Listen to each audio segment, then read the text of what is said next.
ఊహించని ప్రమాదాలు సంభవించినప్పుడు తీసుకోవాల్సిన జాగ్రత్తలపై ప్రజలకు అవగాహన ఉండాలని అనంతపురం జిల్లా కలెక్టర్ వినోద్ కుమార్ అన్నారు. అనంతపురం ఆర్టీసీ బస్టాండ్ సమీపంలోని రాజహంస ప్యాలెస్లో అగ్నిమాపక శాఖ ఆధ్వర్యంలో మాక్ డ్రిల్ నిర్వహించారు. ఆపరేషన్ సింధూర్ నేపథ్యంలో కేంద్ర ప్రభుత్వ ఆదేశాల మేరకు వైద్యారోగ్య, పోలీసు, అగ్నిమాపక, రెవెన్యూ శాఖల అధికారుల సమన్వయంతో మాక్ డ్రిల్ నిర్వహించినట్లు అధికారులు తెలిపారు. ప్రమాదాలు జరిగినప్పుడు ఎలా స్పందించాలి, ఏ జాగ్రత్తలు తీసుకోవాలి అన్న అంశాలపై ప్రజలకు అవగాహన కల్పించేందుకు ఈ కార్యక్రమం చేపట్టామన్నారు. విద్యార్థులకు పోటీ నిర్వహించి విజేతలకు బహుమతులు అందజేశారు.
అద్భుతంగా చేసేవాళ్ళంట. దాంతో ఏజుడు ఎప్పుడైనా కూడా చాలా గొప్పగా ఆర్టిఫిషియల్ పార్టిసిపేట్ అయ్యారు. వాళ్ళకి చూపిస్తారు అన్ని కూడా. సో ఇది చాలా ఇంపార్టెంట్. ఈజీగా ఎవరైనా కానీ పార్టిసిపేట్ కావచ్చు. ఈజీగా ఒక అందరికీ శుభోదయం. ఈరోజు మన రాజహంస అపార్ట్మెంట్ లో ఒక air strike, hostile missile air strike జరిగినప్పుడు మనం ఏం చేయాలి, లైన్ డిపార్ట్మెంట్స్ వాళ్ళ బాధ్యత అయితే వాళ్ళు ఏం చేస్తారు, ఎలా పిలవాలి వాళ్ళని, తర్వాత వాళ్ళు ఎలా ఏ విధంగా రెస్క్యూ చేస్తారు, అదేవిధంగా పబ్లిక్ ఆ పార్ట్ ఆఫ్ పబ్లిక్ రెస్పాన్సిబిలిటీ ఏం చేయాలనేది ఇక్కడ ఒక మాక్ డ్రిల్ లాగా మనం ప్రాక్టీస్ చేస్తాము. సో ఇలాంటివి చేయడం వల్ల ఏమవుతుందంటే మనం ఎంత మాత్రం ప్రిపేర్ అయి ఉన్నాము, ఏదైనా ఒక ఎమర్జెన్సీకి అనేది మన యొక్క స్టాండర్డ్స్ పెరుగుతాయి. ఫర్ ఎగ్జాంపుల్ ఈ రోజు మన పాకిస్తాన్ ఇండియా వార్ జరగడం వల్ల అసలు మనం ఏంటి, పాకిస్తాన్ ఏంటనేది ఈ రోజు తెలిసింది. అసలు మన మిసైల్స్ ఏంటి, ఎలా అటాక్ చేయగలదు, ఆకాశ ఎలా చేయగలదు, ప్రపోజ్ ఎలా చేయగలదు, S-400 ఏం చేయగలదు, అవన్నీ ప్రపంచానికి తెలుసుంటాయి. ఈరోజు అసలు పాకిస్తాన్ ఏంటి, వాళ్ళ ఏం ఆయుధాలు ఉంటాయి, వాళ్ళు చూస్తారా తెలిసిపోయింది. ఏదైనా ఎమర్జెన్సీ అయినప్పుడు ఇప్పుడు మనం ఇక్కడ చేసి చూపిస్తాం. దయచేసి అందరూ కూడా పబ్లిక్ ఇన్వాల్వ్ కావాలి. ఇక్కడ మనకి అన్ఫార్చునేట్ గా ఏముందంటే ఇక్కడ పబ్లిక్ కొంచెం తక్కువ ఉన్న పైన వాళ్ళంతా దిగి రావాలి. పైన వాళ్ళంతా దిగి వచ్చి తర్వాత మీ టీమ్స్ ఏదైతే SDRF టీమ్ అంతా ఒక చోట ఉండండి, ఫైర్ టీమ్ ఒక చోట ఉండండి, పోలీస్ ఒక చోట ఉండండి, రెవెన్యూ ఒక చోట ఉండండి, పోలీసు మెడికల్ టీమ్ ఒక చోట ఉంటుంది.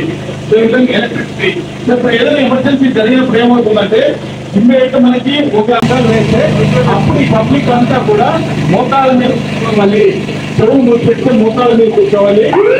మనకి అది మనకి సైరన్, అది సైరన్ వినిపించింది అంటే మనం అందరూ కూడా ఏదో ఎయిర్ స్ట్రైక్ జరిగింది, మనం సేఫ్ గా ఉండాలి అని చెప్పేసి అక్కడ మనమంతా ఏం చేస్తామంటే ఒక మన దగ్గర ఉన్నటువంటి ఇళ్లలో ఉన్నటువంటి మంచాలు కానీ కుర్చీలు కానీ టేబుల్స్ కానీ ఏమైనా ఉంటే వాటి కింద కూర్చొని ఇలా చెవులు మూసుకొని ఇలా కూర్చుంటుకోవాలి. ఇలా మనకి శబ్దం ఏమీ వినపడకుండా, ఎందుకంటే ఎయిర్ స్ట్రైక్ జరిగినప్పుడు విపరీతమైన శబ్దాలు ఉంటాయి. ఆ శబ్దాలు మనకి కమిటర్ పైపై ప్రమాదం ఉంటుంది కాబట్టి అలా లేకుండా ఇలా ఉండిపోవాలి. అందరూ కూడా ఇప్పుడు మనకి విద్యుత్ కాలిపోయి ఇప్పుడు ఆ ఎలక్ట్రిసిటీకే మొత్తం పవర్ బిల్ అయితే టీవీ కాలిపోవడం జరిగింది. అట్లా మన ఇంట్లో కూడా ఏదైనా జరిగే అవకాశం ఉంటుంది కాబట్టి ఇట్లాంటి టైం వచ్చిన తర్వాత మనము ఇంట్లో ఉన్నటువంటి ఎలక్ట్రిసిటీని ఆఫ్ చేయాలి, లైట్ స్విచ్ ఆఫ్ చేసుకోవాలి. తర్వాత వాటర్ కనెక్షన్ ఉంటుంది. వాటర్ కనెక్షన్ ఏమంటే వాటర్ కనెక్షన్ తో వాటర్ ఇచ్చి ఆఫ్ చేసుకోవాలి. అదేవిధంగా మనం సేఫ్ ప్లేస్ కి మీరైతే ముందుకు వచ్చేసారు. మన అనౌన్స్మెంట్ చూపించారు 1 hand seat, 2 hand seat, 3 hand seat, 4 hand seat, 4.5 hand timing ఇవన్నీ వచ్చి ఇలాంటి మెథడ్స్ అన్ని ఉన్నాయి. ఆ మెథడ్స్ అన్నింటి కూడా మనం ప్రాక్టీస్ చేద్దాము. అవన్నీ కూడా మీరు ప్రాక్టీస్ చేసి వాళ్ళందరినీ సేఫ్గా తీసుకొచ్చి ఇక్కడ రెస్ట్ టీమ్స్ రెడీ చేసిన తర్వాత ఫస్ట్ ఎయిడ్ టేబుల్ ఉంది. ఆ ఫస్ట్ ఎయిడ్ టేబుల్ వాళ్ళకి కావాల్సినటువంటి రిజర్వేషన్ కావచ్చు, ఏదైనా చిన్న గాయాలు పింఛన్ కావచ్చు, ఐడిన్ కావచ్చు, ఏదైనా పట్టుబట్టలు కావాలి. అది కట్టేసిన తర్వాత అంబులెన్స్ లో మనం హాస్పిటల్కి రిలీజ్ చేస్తాం. అదేవిధంగా రెవెన్యూ రిహాబిలిటేషన్ రిలీజ్ తీసుకుంటారు. వీళ్ళందరికీ కావాల్సిన ఎక్కడైనా రిహాబిలిటేషన్ ఎక్కడ ఏర్పాటు చేయాలి అక్కడ అభివృద్ధిలో మనం ఐడెంటిఫై చేసి అక్కడ తీసుకెళ్తాము. వాళ్ళకి కావాల్సిన కూడా ఏర్పాటు చేస్తాం. అదేవిధంగా వీళ్ళు రెవెన్యూ డిపార్ట్మెంట్ ఏంటంటే పూర్వజన్మలో దారం లాంటి వాళ్ళు అన్ని డిపార్ట్మెంట్స్ కి కోఆర్డినేట్ చేసుకుంటూ అన్ని డిపార్ట్మెంట్స్ సమన్వయ పరుచుకుంటూ పనిచేయాల్సిన అవసరం ఉంది. కాబట్టి ఇక్కడ మనకి కలెక్టర్ గానే వస్తున్నారు. ఈరోజు ఏ విధంగా చేస్తారు, ఏ విధంగా జరుగుతుందని. సో ఈ విధమైన ఏర్పాట్లను కూడా రెవెన్యూ అధికారులు చూసుకుంటారు. అదేవిధంగా police department law and order problem ఏం లేకుండా, ఫర్ ఎగ్జాంపుల్ ఎక్కడైనా బాంబ్ బ్లాస్ట్ జరిగింది అనుకున్నాం, జరుగుతుంది ఇమ్మీడియట్ గా అక్కడ లా అండ్ ఆర్డర్ ప్రాబ్లం రావచ్చు. ఒకటి మీద ఒక టీవీ పడిపోతూ వచ్చు, లేదా ఎవరి వస్తువులు ఎవరైనా ఒక గుంపు తీసుకోవచ్చు. ఇట్లాంటి టీవీ షాపులు కానీ లేకపోతే గ్రోసరీ షాప్ కానీ ఇట్లాంటి డ్యూటీ జరిగేదానికి అవకాశం ఉంటుంది. అలాంటివి చేయకుండా తర్వాత ట్రాఫిక్ ఆర్గనైజేషన్, ట్రాఫిక్ ఎలా వెళ్ళాలి, ఎక్కడ బ్లాక్ చేయాలి అన్నది ఎలక్ట్రిసిటీ డిపార్ట్మెంట్ వారు చేస్తారు. ముఖ్యంగా ఎలక్ట్రిసిటీ డిపార్ట్మెంట్ వాళ్ళు ఏం చేస్తారంటే వాళ్ళు ఇక్కడ ఏం సైడ్ జరిగింది కాబట్టి ఇక్కడ ఏమైనా పవర్ లైన్స్ ఏమైనా మనకి షార్ట్ సర్క్యూట్ అయ్యాయని చెప్పేసి ఆ లైన్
ఎవరున్నారు ఓన్లీ 2 persons are there.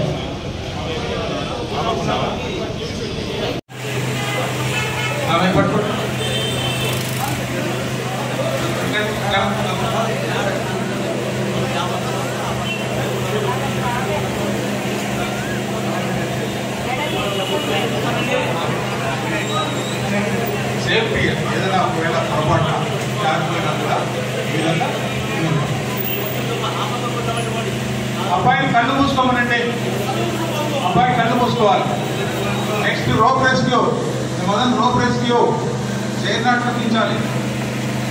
దీన్ని ఫైర్మెన్ లిఫ్ట్ పెట్టారు. ఫైర్మెన్ లిఫ్ట్ లో పైనటువంటి సెకండ్ ఫ్లోర్ లో ఇరిగిపోయినటువంటి వ్యక్తిని ఫర్దర్గా అతనికి ఎటువంటి డ్యామేజ్ జరగకుండా అతను సేఫ్ గా పైనుంచి మనం ఇప్పుడు కూడా రెస్క్యూ చేసేటప్పుడు ముఖ్యంగా ఇళ్లలో కానీ ఇక్కడ ఇరుక్కుపోయినప్పుడు హాల్స్ ఇలాంటివే కాకుండా బాత్రూమ్స్ టాయిలెట్స్ కూడా వెతకాలి.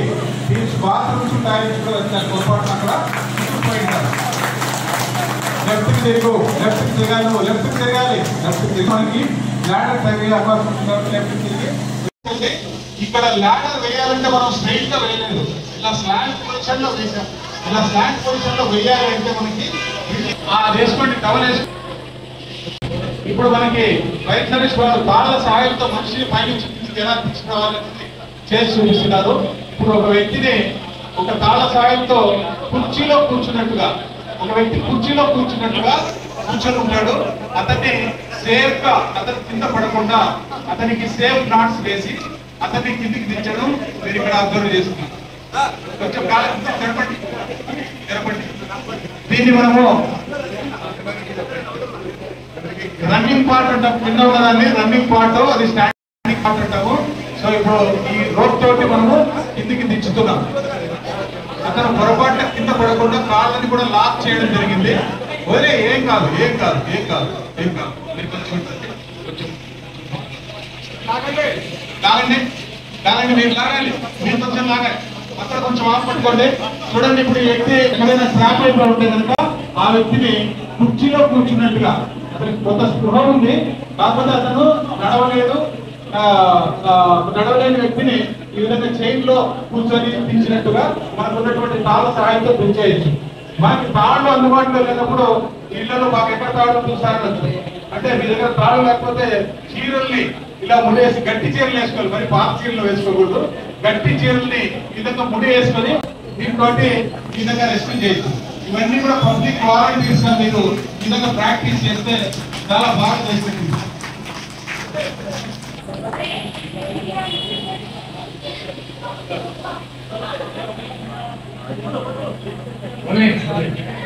ఇంకా తాడు దెబ్బతినకుండా ఎక్కడైనా స్ట్రాప్ అయిపోయి ఉంటే కనుక ఆ వ్యక్తిని కుర్చీలో కూర్చున్నట్టుగా, అతనికి కొంత స్పృహ ఉంది కాకపోతే అతను నడవలేని వ్యక్తిని ఈ విధంగా చైన్ లో కూర్చొని దించినట్టుగా మనకు ఉన్నటువంటి తాళ్ళ సహాయంతో దించేయచ్చు. మనకి తాళ్ళు అందుబాటులో లేనప్పుడు ఇళ్లలో మాకు ఎక్కడ తాళ్ళు చూసారనొచ్చు. అంటే మీ దగ్గర తాళ్ళు లేకపోతే చీరల్ని ఇలా ముడేసి, గట్టి చీరలు వేసుకోవాలి, మరి పాత చీరలు వేసుకోకూడదు. గట్టి చీరల్ని ఈ విధంగా ముడి తీసుకొచ్చాడు. దీన్ని గ్రెడిల్ మెథడ్ అంటారు. ఈ గ్రెడిల్ మెథడ్ లో ఇతను తీసుకెళ్తున్నాడు. నెక్స్ట్ దీన్ని గ్రెడిల్ మెథడ్ అంటారు. ఈ గ్రెడిల్ మెథడ్ అంటే ఒక మన చేతిలో ఒక గుడియల్లో కూర్చోబెట్టి తీసుకురావడం. టూ హ్యాండ్స్ అంటారు. టూ హ్యాండ్స్ ఈ కారు డ్యామేజ్ అయింది ఏమంటే ఈ కారు మళ్ళీ ఇంకా ఫర్దర్ అలా వదిలేస్తే మల్టిపుల్ ఇంజరీస్ జరిగే అవకాశం ఉంటుంది. కాబట్టి ఆమె ఈ కారు ఫర్దర్ డ్యామేజ్ కాకుండా సేఫ్ గా ఇలా తీసుకొచ్చి ఇక్కడ మెడికల్ టీమ్స్ కి SDRF హ్యాండ్ ఓవర్ చేస్తున్నారు. దీన్ని ఫైర్మెన్ లిఫ్ట్ అంటారు. ఆ ఫైర్మెన్ ఇతన్ని ఫోకస్ చూసుకున్నటువంటి వ్యక్తిని ఈ విధంగా ఫైర్మెన్ లిఫ్ట్ భుజాల మీదుగా ఒక హ్యాండ్ లాక్ చేసి ఈ యొక్క తలని ఈ చేతి మీద రెస్ట్ తీసుకుంటూ ఫర్దర్ ఏటువంటి డ్యామేజ్ జరగకుండా పద్ధతిలో తీసుకెళ్తున్నాడు. ఇది ఫోర్ అండ్ యాప్ట్ మెథడ్ అంటారు. ఈ ఫోర్ అండ్ యాప్ట్ ఈ మనిషి ఇద్దరు వ్యక్తులు రెస్క్యూ చేయడం. ఇద్దరు వ్యక్తులు పొట్ట భాగంలో మనిషి డ్యామేజ్ జరిగింది, అతనికి ఇంకా ఫర్దర్ ఏమి డ్యామేజ్ జరగకుండా ఈ ఫోర్ అండ్ యాప్ట్ మెథడ్ త్వరలోనే ఉన్నాడు. ఇద్దరు తీసుకెళ్లి మెడికల్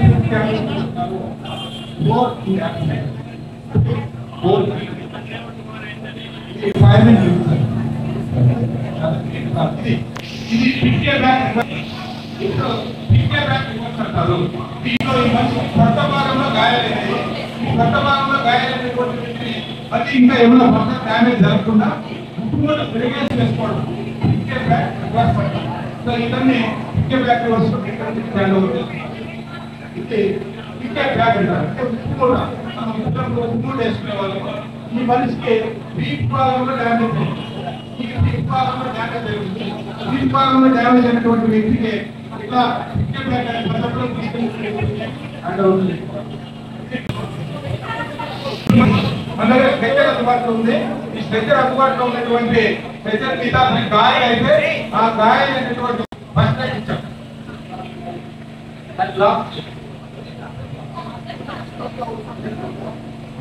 ఇతను ఫైర్ అవుతుండగా లోపల ఫైర్ లో మంటల్లోకి వెళ్ళి లోపల చిక్కుకున్నటువంటి వ్యక్తిని ఇది 1000 డిగ్రీస్ వరకు తట్టుకోగలుగుతుంది. ఈ ఫైర్ లో మనిషి లోపలికి వెళ్ళి చిక్కుకున్నటువంటి వ్యక్తిని తీసుకొస్తున్నారు. వాలంటీర్ కొంచెం కన్వీనియంట్ గా 4 హ్యాండ్ షీట్ మెథడ్ అంటాము. 4 హ్యాండ్ షీట్ లో తీసుకుంటాం.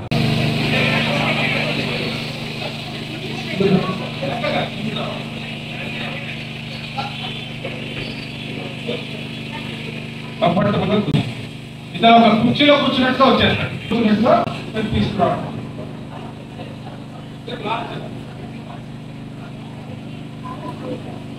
ఇతను లోపల చిక్కున్నటువంటి ఊపు రానటువంటి పరిస్థితుల్లో కూడా వెళ్ళి బిఎస్ ఏంటంటారో దాదాపుగా 45 minutes దీంతో మనకి లోపల ఏం లేకపోయినా ఆక్సిజన్ లేకపోయినా కూడా ఆక్సిజన్ లేనటువంటి పరిస్థితుల్లో కూడా లోపలికి వెళ్ళి మనుషుల్ని రెస్క్యూ చేయడానికి తీసుకొస్తాం. దీన్ని బిఎస్ఐ పెట్టాం.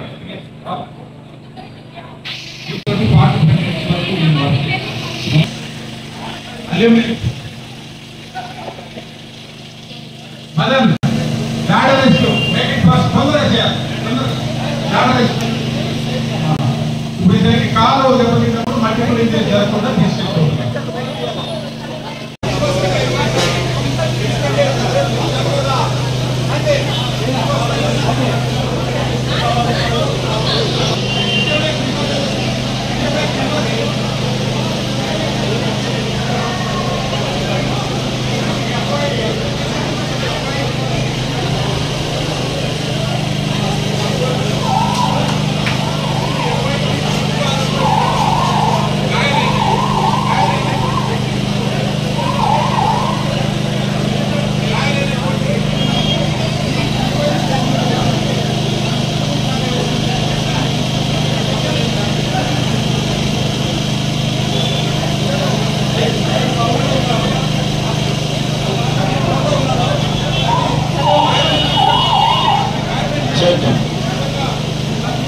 ఫైర్మెన్ అసిస్టెంట్ ఇక్కడ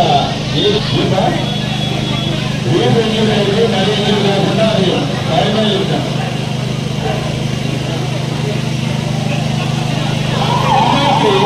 ఏమైందంటే కాలు ఇంజరీ జరిగింది. ఈ కాలు ఇంజరీ జరిగినప్పుడు తీసుకెళ్ళి ఈ మల్టిపుల్ ఇంజరీ జరగకుండా తీసుకెళ్ళి అదేవిధంగా కట్టుకట్టి మెడికల్ ఎప్పుడైతే ఫైర్మెన్ లేదు కాబట్టి ఈ స్పెషల్ లేకపోయినా కూడా ఇక్కడ పుట్టభాగంలో చేయడం జరిగింది. ఇంకా ఫ్లోర్ అండ్ ఆఫ్టర్ మెథడ్ లో ఇదన్నీ మనం టీమ్స్ తీసుకెళ్తున్నారు. Okay, very good. Public very good. Public stretcher అందుబాటులో ఉంది. ఈ స్ట్రెచ్చర్ ఫస్ట్ ఎయిడ్ చేసేసి ఇక్కడ ఎస్డిఆర్ఎఫ్ చేతికి గాయమైంది. ఇక్కడ గాయాలు స్టార్టింగ్ ఎక్కడి నుంచి అంటే సైరన్ మోగినప్పుడు ఏం చేయాలి, లిఫ్ట్ ఏం చేయాలి, ఇంట్లో కరెంట్ ఎలా స్టాప్ చేయాలి, వాటర్ మేనేజ్మెంట్ ఎలా చేయాలి, ఆ తర్వాత మెడికల్ వాళ్ళు ఏం చేస్తారు, సివిలియన్గా మీరేం చేయాలి, ఇవన్నీ అంచెలంచెలుగా ప్రతి ఒక్కటి మా కళ్ళకు కట్టినట్టు చూపించి ఇక్కడ ఉన్నటువంటి 100-200 మందిని చూసినటువంటి వాళ్ళు ఎక్కడ ఉన్నా ఇటువంటి సంఘటన జరిగితే వాళ్ళందరూ ఒక సివిలియన్ సోల్జర్ లాగా చేయడానికి రెడీ చేసినటువంటి అందరికీ ధన్యవాదాలు తెలుపుతూ ఇక్కడికి ఇచ్చేటువంటి మీ అమూల్యమైన టైం ఇచ్చినటువంటి మీకు ధన్యవాదాలు. Thank you so much.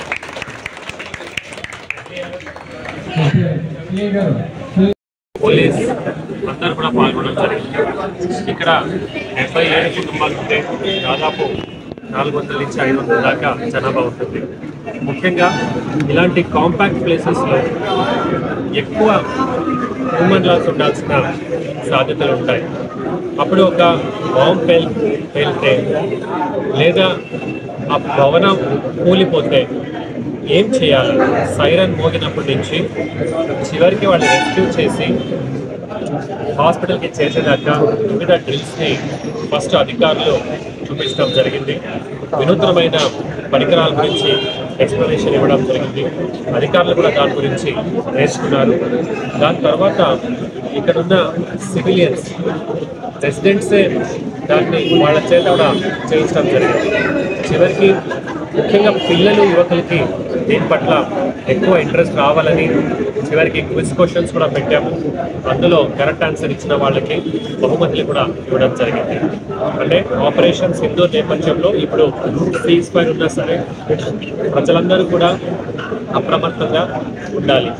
అందరూ కూడా తెలుసుకోవాల్సిన జాగ్రత్తలు మరియు ప్రభుత్వం యంత్రాంగం వచ్చినప్పుడు వాళ్ళతో ఎలా సహకరించాలని కూడా తెలుసుకోవాలని కోరుతూ మీ అందరి నుంచి సెలవు తీసుకుంటాను. ధన్యవాదాలు. సార్ ఇక్కడ ఇజ్రాయల్ పెద్ద ఎక్కువైపోయింది సార్. ఇజ్రాయల్ రావాలి పోయి వచ్చేవాళ్ళు ఏం యాక్షన్ పెట్టుకోవాలని పెట్టుకున్నాము. త్వరలో మీరు యాక్షన్ కూడా చూస్తారు. Okay thank you.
Manoj Kumar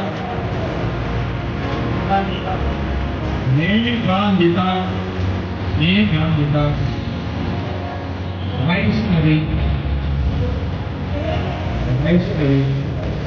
जय ऋषि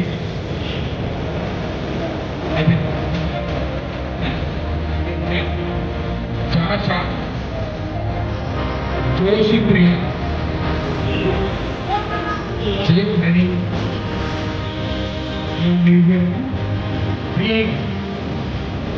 पिల్లలు